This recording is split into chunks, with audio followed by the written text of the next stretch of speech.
Is there any specific sector or theme that you are bullish upon as far as the next 5 years or a decade is concerned in the Indian economy?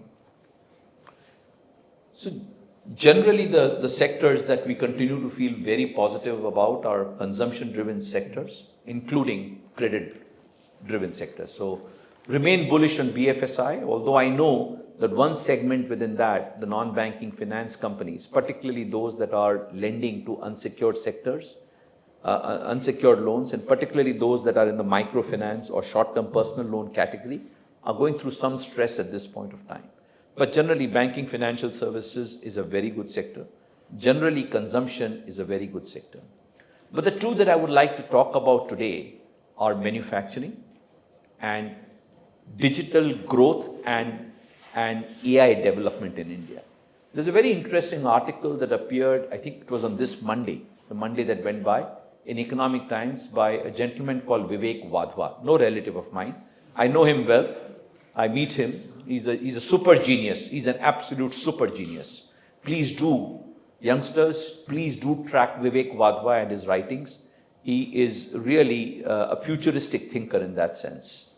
And he wrote a very interesting article on how US's visa rules are going to result in reverse brain drain. According to him, it has already begun. He's also been invited by, I think, the IIT Madras, Chennai, to come and be a lecturer there or be a part-time faculty there.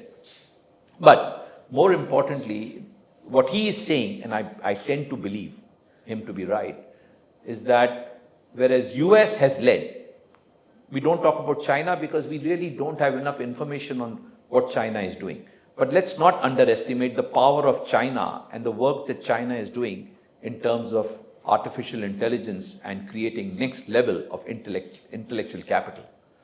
But the work that the US was doing, which was really cutting edge, a lot of that work is relocating to Bangalore and to India.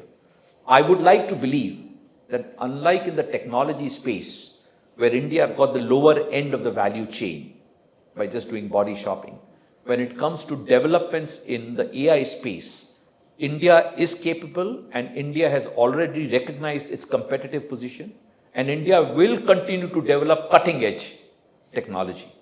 So I would argue and say that in the larger AI space, India will demonstrate phenomenal execution capability and will lead.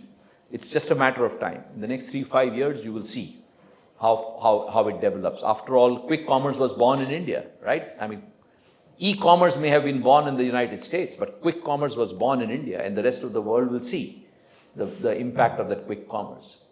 The second one is manufacturing. I continue to believe this government, its policy making is very heavily thrust in favor of course, infrastructure, but also manufacturing. I also believe that the China Plus strategy that has been evolved post-COVID works very beneficial interest in India.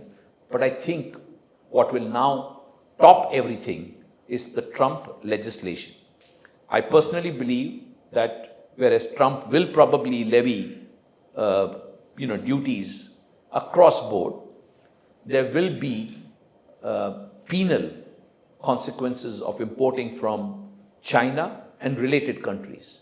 He's not going to limit it to China. He's going to extend it to Cambodia. He's going to extend it to Vietnam because he knows that China actually operates through these other satellite countries. And unfortunately, with the developments in Bangladesh, I say unfortunately because they have been a wonderful neighbor for us. Read the article this morning in Business Standard by Shekhar Gupta. Very, very good article. My own belief is that given the developments in Bangladesh, India and Indian textile manufacturing is going to be a huge beneficiary. So the Trump legislations on one side and the developments in Bangladesh on the other side effectively means within the manufacturing sector, textile manufacturing will get a serious leg up as we move forward in the next few years. If you learned something new from this video, do share it with your friends and subscribe to this channel so that we can bring you the best content possible. Also, if you want to watch this entire episode, click on the link in the description box and you can go to Kushal Lodha YouTube channel and watch the entire podcast episode. Thank you so much for watching this and have an amazing day.